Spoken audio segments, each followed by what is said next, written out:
Hello there, and welcome back to the channel. I am your host Maria Legier, talking directly into a sock and suffering a severe crisis of heart. This is Hobbies, Mental Health and Emotional Well-Being. This is my third attempt at writing on hobbies. I keep getting sidetracked onto other things, and I have no idea why. Must be some alien interference, some particularly odd and diabolical scheme from our reptilian overlords, peeking into my brain and altering the chemistry so that the neural pathways get overloaded with scatterbrained fits of free-form dissociative writing. You've got to understand, free-form associative writing is a thing of the past. It's all about free-form dissociative writing in the here and now, something more fitting to the tides and currents of the times we are living in. Times that, to be sure, are changing, and you'd better believe it. Whatever else one may say, we are at the very least living in interesting times, and whatever grand societal change that will be the result of these odious and turbulent times, be that change good or bad, it will alter the course of history and society immensely when once the fog of culture war lifts and reveals a brave new dawn peeking out at us from somewhere within a bubble of reality that no one saw coming. Or currently inhabit, for that matter. For in this day and in this age, it seems that close to every single human being refuses to live within an actual objective reality. All that we see or seem is but a dream within a dream, to borrow a phrase from Edgar Allan Poe. Again. I keep borrowing bits and bobs from his poetry, uncontrollably so. He keeps popping up in my head to remind me of my first love affair with poetry at a young, tender and impressionable age. Anyway, that quote is to say to society at large, get your head out of your socially conditioned ass and smell the free and fresh air again. For you know, there is a world outside one's own immediate brain chemistry and terrible social media addiction. But I get sidetracked again. Gods be damned. It seems that the stranger that drives the grand machine that is my mind have refused to lubricate the cogwheels properly. The little bastard that sits inside my head and steers my thoughts hither or thither is somewhat reluctant to tackle the subject of hobbies for some strange reason. But I shall try, and I shall aspire to write this beastly thing, and I shall persevere, and I shall conquer the subconscious desire to write spontaneously on something other than the topic which have been growing in my mind the past 3 weeks. So here we go. The introduction only took me about 400 words this time around. I consider this a step in the right direction. I once had a slightly weird pleasure of speaking with a woman who had no hobbies or interests. It is the strangest thing I have ever experienced. The conversation was not bad, and I do not for 1 second think that she was a bad person. It was just so incredibly strange to speak with someone who, by her own admittance, had no particular interests and no particular hobbies. She was unemployed, and spent her days watching television, and that was that. I asked what she was watching, and she replied something along the lines of whatever is on. It was, as one would expect, a very superficial conversation. Is this even possible, I remember thinking. Is this even a human being? Of course, and admittedly, I may be projecting here since I have interests and hobbies up the grand wazoo, so that, to me, not having any particular interest or hobby is such an alien concept that I cannot imagine a life like that. So devoid of any subject, art or craft to delve into and lose oneself in. I kept thinking that this must be a ridiculously hollow existence. To get out of bed, watch television, then go back to bed, having nothing in the days but the stuttered mock reality of television to fill the long hours until sleep. Such a strange existence. Come to think of it, I might have met a genuine dyed-in-the-wool NPC. That is, a person with no internal monologue, no internal dialogue, no internal narrator, no internal anything. The only thing existing in her reality bubble would be an external world absorbed and interacted with through the dreary medium of daytime television, from which all horrors and terrors once sprung forth. Our modern era Pandora's box. The idiot box. A hollow altar of passive entertainment that bestows upon us its flickering light and induces a sort of hypnotic and highly suggestive state, demanding that we throw ourselves down and bask in the light of its countenance, forever and ever. Praise be to the blue light of canned laughter and mediocre tropes. Ave, ave, soap opera and reality television that blur the lines of reality and frames the narrative under whose roof we seek shelter. For I have seen its light and heard its message in my bones and brain, and I was born again, clothed and loved by its flickering full-frame image. Hallelujah! I have not watched television for 17 years. Surely, hobbies and interests are one of the few things that separate us from the great and painful void of death. That is, a spiritual death, if you will allow me some pseudo-mystical language. What I mean with spirit and spiritual in this sense is nothing more than the self, one's personality and whole being. In my way of thinking, which admittedly may very well be a masculine way of thinking, one's personality is made up in no small way of what interests and hobbies one has. What I mean by that is hard to explain, I find, but I shall try to the best of my abilities. I believe it will be safe to assume that a person's interests and hobbies can tell you a lot about a person.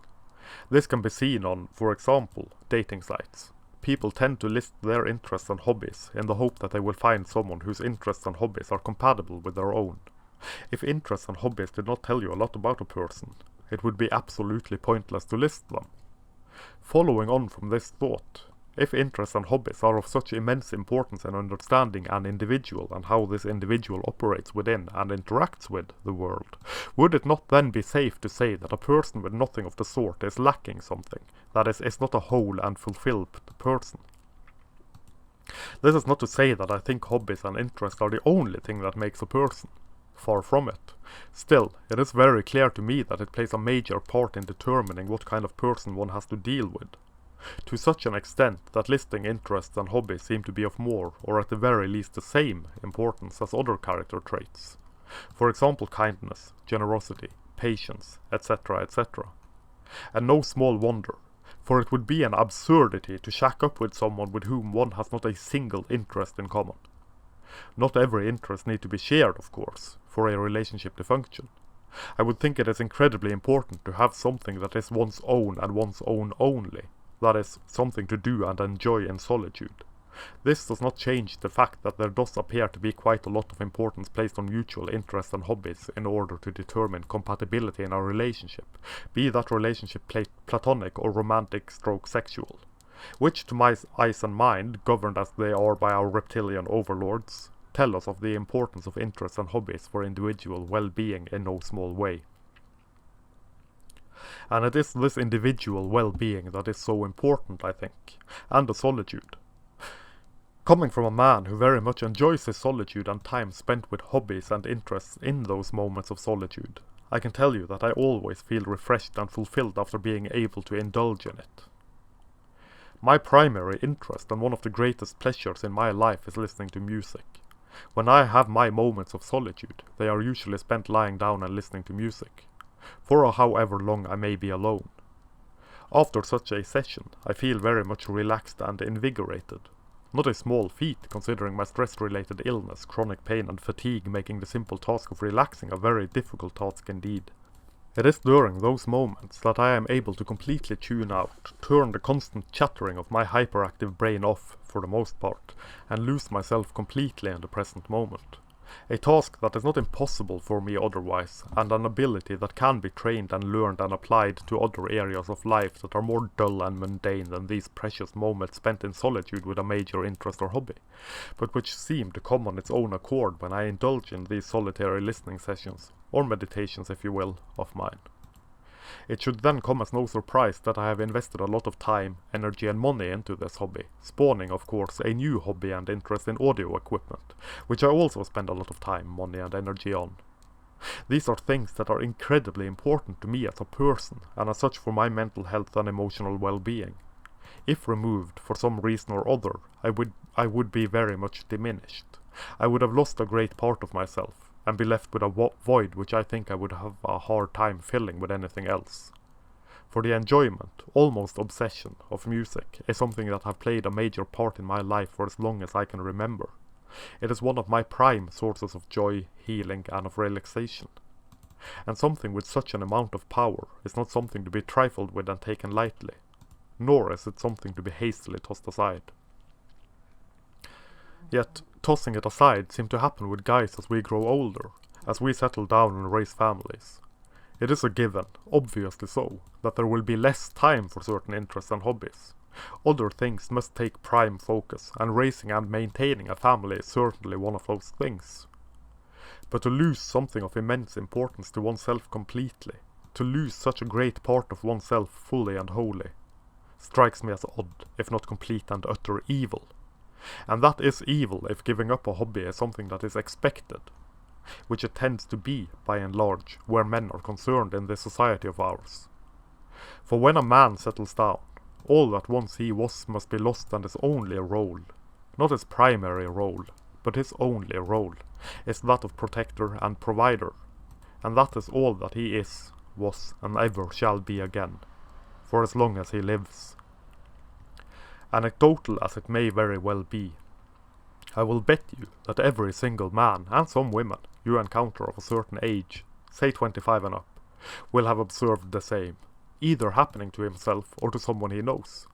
The expectation being that his hobbies and interests are of a less importance than that of his partner, and that he must put them aside and focus solely on her needs and their relationship and family, should they be in the process of raising one.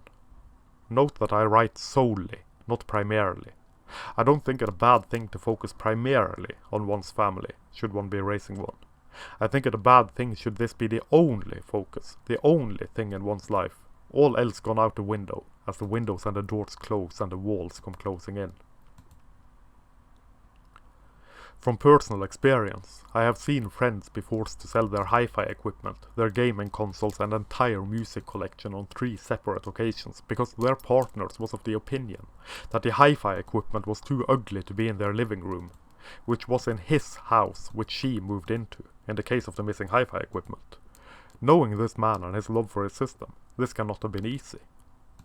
The reason given for the selling of the gaming consoles was that grown men don't indulge in such childish pastimes as playing video games, according to his partner. This coming from a woman whose main interest was collecting animated Disney features. I kid you not. The awareness of self may be somewhat lacking. And she bragged all high and mighty on Facebook that she managed, finally, to get the guy to sell his gaming consoles, to much cheer and applause from those that refuse to understand that a man is his own person, even when he is in a relationship with a woman. This does seem to be par for the course where women in relationships are concerned in these end days of ours, driven by a culture that has said for decades that he shall sacrifice and expect nothing, and she shall receive and give nothing. For equality between the sexes and an equal relationship necessarily must mean that she shall have all the say and sway and he shall have none. Makes sense, of course, if one is fully lobotomized by gynocentrism and feminism and the unholy union of the two. And in order to hammer the point home, lest I shall, yet again, be considered a foul misogynist who wishes for nothing but to chain his wife to the kitchen and keep her as something of a cross between a maid, a trophy and a broodmare. Yes, I have been told this through the insane ramblings of a feminist lost so deep within the feminist orthodoxy that the only sunlight touching her face must come through her own asshole. I do not think there is anything wrong with women as a whole, as a group, or for that matter, at all. There is something wrong with quite a few individual women, just there is something wrong with quite a few individual men. Of course, we all know that critique of women equals sexism, and critique of men equals fantastic progressivism and true and proper justice. If that critique of men is filtered through the sieve of feminism fantastic, and done in the style of the mumbled misandrist mambo, of course. There may not be anything wrong with women, but there is most definitely something severely wrong with how our societies treat women and socialize a not insignificant amount of them into pampered princesses with a severe entitlement complex, driven by thirsty blue-balled and blue-pilled men who are completely incapable of saying no to a woman for fear of losing access to pussy. To channel the voice and reason of Paul Elam for a little while, the onus is on men to say no to unreasonable demands from their partners, and to end the relationship if need be. If the thirst for pussy goes above one's own emotional well-being, I would dare say that the greatest problem in that man's life is a severe misplacement of priorities. going along with such ridiculous demands as the aforementioned is enabling such horrible behavior, and the responsibility for getting rid of loved and cherished hobbies and or interests lies squarely on the shoulders of the man who is stupid enough or thirsty enough or blinded enough to go along with it. A simple no should suffice, should such demands arise. If a simple no is not accepted, a thank you and farewell should do the trick. Expecting that a man should give up the simple little things that give him pleasure in life, pleasure being, more or less, the small and simple things in life, is an expectation that should not be accepted. There is always room for compromise, should always be room for compromise in a relationship. For that is what a relationship is, a constant dance, a bedazzling back and forth to make room for both within a shared space. There should not be room for ridiculous demands from one partner to be obeyed without question, and going along with selfish and entitled demands is enabling this behavior, and more will come. A relationship does consist of more than one person. That is to say, a relationship consists of more than the woman, which our cultures seem to have forgotten in the great push and leap towards gender equality. And that is gender equality that says that only women matter, no matter where, what, when and how. Because, for some reason, focusing solely on the needs and wants of one, neglecting the other, is equal treatment in the shanty town of intellectual diarrhea that is feminist-infused and indoctrinated societal slack-jawed yodeling. And so, enter the man cave. The one space in a shared place that is dedicated to the man and his hobbies and his interests. The rest of the house more often than not overflowing with her knick-knack and decor. In essence, this is not an issue if it is a wish from the man, which it may very well be, considering that men tend to seek solitude far more than women do. And, in seeking solitude, what better way to do so than dedicate one room, one space in their home for him and him alone, to be filled with his interests and his hobbies, where he may allow himself to be engulfed by them for a little while, in solitude, then re-emerge, refreshed and relaxed. It becomes an issue when all his stuff is confined to that room for reasons of it not fitting in anywhere else amongst her various decorations and such. When it is forced down there, into the pit, under pain of the pendulum of shame and ridicule permanently scarring his throat and face and cock and balls, it is an issue. From what I understand, though, it is mainly a wish from the man or a compromise, which I see no problems with, nor should anyone else. Yet, the man cave, this one space dedicated to his hobbies and interests, becomes an issue. For now. Now he is spending too much time down there amongst the filth and accumulated dust of his interests, hobbies and much prized possessions. And too little time up there in the sunlight with his partner. Again bringing in the wish for him to quit his hobbies and his interests and spend all his time on his partner, even when those hobbies and interests are now confined to a small space within their home. This is not good enough. It needs to be confined to a small space within his mind, pushed further and further back. He needs, preferably, to forget all of it and focus entirely on being a provider, being a protector, being not his own person, but a person for the doings that need be done for the relationship or the family or both. The human being is now nothing but a human doing, governed entirely by the needs and wants of others and made to forget his own needs and wants. To do for others and sacrifice all those small pleasures which once he held so dear, which is the plight of men, the underappreciated and taken for granted sacrifice that men do. Which they don't need to do if cooperation would be key. There is no reason why a mutually beneficial agreement could not be reached. An agreement that sees the needs of both partners, or the needs of all within a family, fulfilled. Time is a resource that should be spent wisely.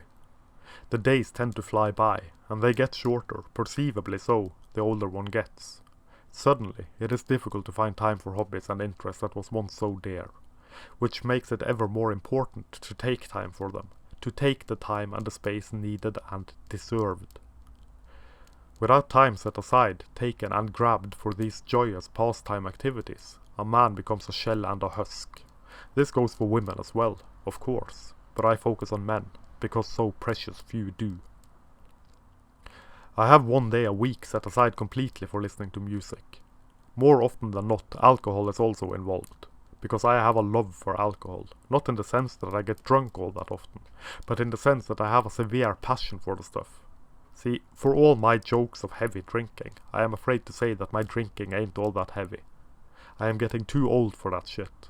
No more sex and drugs and rock and roll past age 30. Now it is all sofa, painkillers and a glass of wine. If the painkillers have not been involved.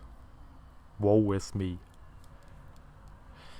My interest in alcohol is enough that I actually do have a small collection of somewhat pricey and exciting wines of varying rarity that is saved for a special occasion, and a collection of fairly expensive whiskies, some of them fairly rare, that I will have a glass of once in a while to really get that special something going on one of my evenings of music and well-regulated hedonism, decadence and debauchery. And this is not including my severe hobby, interest and passion in homebrewing, which I would write more about were I not so ensnared by all this gender stuff and culture war nonsense. This one day a week is something my wife and I agreed on. We each have one day set aside exclusively for our own interests and hobbies, where nothing matters but what I want on my day and what she wants on her day. Of course, this is simplified a bit. There's always room for interests and hobbies, but those days are exclusive to me and to her. And it works. Now, I don't have a man cave at the moment, as that is simply not possible in this tiny and cramped apartment. We are, however, saving up to buy a small farm and get the hell out of the city. And when we do, I am getting a man cave on my own insistence. Because I want a fortress of solitude where I can indulge in my hobbies and my interests and be alone when I need to be alone. Which is far more often than most people, I am aware, as my introversion and need for solitude is pretty goddamn severe, antisocial bastard that I am. My wife understands this perfectly. And I understand that she does not want me disappearing into the man cave forever, emerging only to eat, fuck and sleep.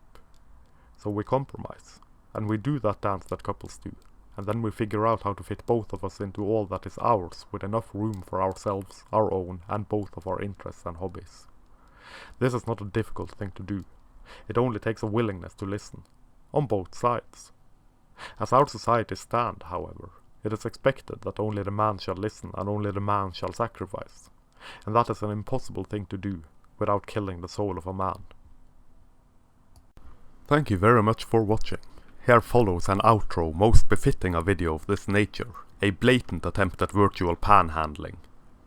Should you wish to support this channel, as well as my blog and any further endeavours this strange path will take me on, there are a few ways you can do that. The easiest would be to like, share and subscribe, as well as clicking the sometimes functional notification bell. Having the message, such as it is, manspread and mansplained far and wide will do wonders. You could also support my rambling and barely contained insanity by buying my books, which are linked below. More books will be made available as time allows. I also have a Redbubble shop, linked below, where you can buy prints in various forms of some of the artwork presented in my videos. Or you can contact me through the contact form on my blog for original artwork, commissions or prints direct from the source, so to speak.